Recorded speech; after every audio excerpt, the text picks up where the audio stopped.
본문 10절에 보면 제가 읽어드릴게요. 사랑은 여기 있으니 우리가 하나님을 사랑한 것이 아니요. 맞죠? 우리가 먼저 사랑한 거 아닙니다. 제가 요 본문 보니까 아침에 우리 비택 장로님 기도한 게 생각나요.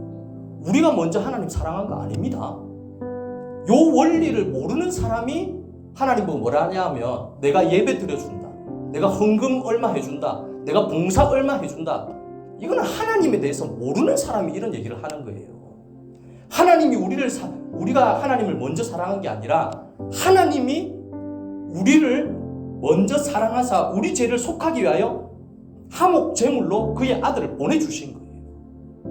그러면 이 원리를 안다면 우리는 하나님을 위해서 살아가는 것이 하나님께서 주신 그 은혜를 생각해서 살아가는 것이지, 하나님이 불쌍해서 내가 오늘 예배 한번 드려준다, 이건 아주 기초적인 이 하나님의 말씀을 제대로 알지 못하는 사람, 어린아이들이 그런 얘기를 하는 거예요. 여러분들이 예수님 믿는 거는요, 받은 은혜가 감사해서 예배 드리는 것입니다. 그래서 하나님은 그 사랑을 나타내기 위하여 화목제물로 그의 아들을 보내주셨는데, 인간의 죄 때문에 죽을 수밖에 없는 우리를 구원하기 위해서 예수님이 이 땅 가운데 오신 것입니다. 여러분, 여기 화목제물은 그냥 어려운 용어로 이렇게 이해할 필요 없습니다. 화목제물은 하나님과 우리 사이를 깨어졌던 관계를 화목하게 만드는 제물, 화목하게 만드는 제물로 누가 희생됐다고요? 예수님이 희생됐다는 거예요. 그래서 여러분들이 하나님과 통하는 유일한 길은 누구밖에 없습니까? 예수님밖에 없어요. 다른 방법이 없어요. 내가 의롭게 산다고 해서 하나님과의 관계가 회복되는 게 아니고, 내가 죄를 많이 지어서 하나님과의 관계가 끊어진 게 아니고, 예수 그리스도의 그 구원의 은혜를 모르는 사람들이 하나님과의 관계가 끊어져 버리는 거예요. 죄와 의의 문제가 아닙니다. 구원자 예수님이 어떤 분인가를 알 때 우리가 그 관계가 회복되는 것입니다. 예수님으로 인하여 우리의 모든 죄가 속죄되었습니다. 이것이 죽을 수밖에 없는 인간을 살리신 하나님의 놀라운 방법입니다. 본문 19절에 우리가 사랑하면 그가 먼저 우리를 사랑하셨습니다. 이 원리 아까 말씀드렸죠? 우리가 사랑하면 먼저 우리를 하나님께서 사랑해 주셨다는 것입니다. 우리가 먼저가 아닙니다. 하나님 우리를 찾아온 거예요. 처음에 복음을 믿을 때 우리는 하나님을 믿어 주었다라고 대부분 다 얘기해요. 제가 새신자 교육을 해보면 그렇더라고요.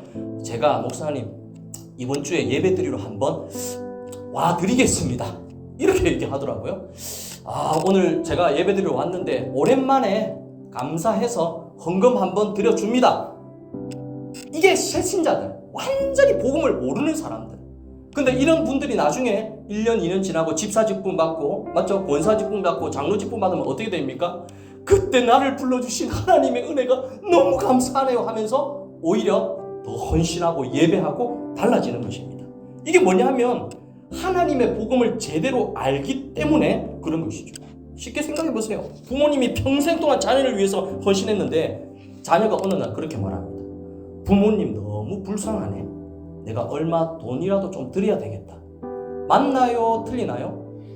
아니죠.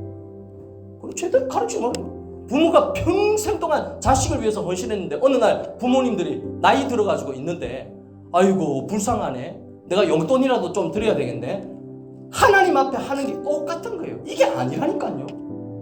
그동안 나에게 베풀어 주신 그 하나님의 은혜가 감사하고 고마워서 내가 마지막 딱 죽기 전에 하나님, 내가 가진 모든 재산 하나님 앞에 다 드립니다. 왜일까요?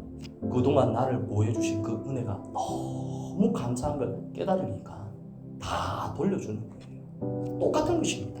우리가 하나님을 사랑하는 것, 하나님이 먼저 우리를 사랑했다는 것을 알아야 하나님께 더욱더 잘 섬길 수가 있는 것입니다. 하나님께 나와서 예배하는 것, 하나님을 사랑하기 때문에 하는 것입니다. 하나님 앞에 헌신하고 봉사하는 것, 하나님을 사랑을 이미 받았기 때문에 내가 베푸는 것입니다.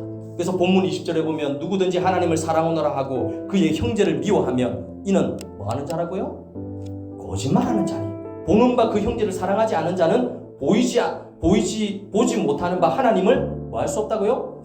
사랑할 수 없다는 것입니다. 그래서 저는 요한 사도의 이 말씀을 볼 때마다 느끼지만 군더더기가 없어요. 군더더기가 없습니다. 뭐 아니면 또 사랑하면 하나님이 계시고 사랑 안 하면 형제를 미워하면 하나님이 없다. 이 원리가 너무 간단합니다. 그래서 여러분들 눈에 보이지 않는 하나님을 사랑한다라고 고백할 때 이 고백이 진실이 되기 위해서는 우리가 서로 어떻게 해야 됩니까? 그렇죠. 사랑해야 됩니다. 그렇다면 우리 동교회가 지금도 많이 사랑하고 있지만 더욱더 사랑하고 해서 요 범어 지역 이동에 정말로 우리 동교회가 사랑하는 정말 그런 교회라는 소문이 계속 나면 하나님의 사람들을 많이 보내주실 것입니다. 할렐루야. 먼저는 우리가 서로 사랑해야 돼요. 먼저는 우리가 서로 안아줘야 됩니다. 그래서 제가 늘 말하잖아요. 우리 교회는 그렇지 않겠지만 혹시라도 남의 허물과 남의 아픔을 얘기하면 제가 어떻게 하라고 했습니까? 기도하자고. 기도 제목이죠. 손에 손잡고 우리 교회가 더 잘 될 수 있도록 아픔을 붙들고 믿음으로 가자. 기도하여서 하나님의 사랑을 잘 실천하는 우리 동교회 되기를 예수님의 이름으로 축원합니다. 아멘.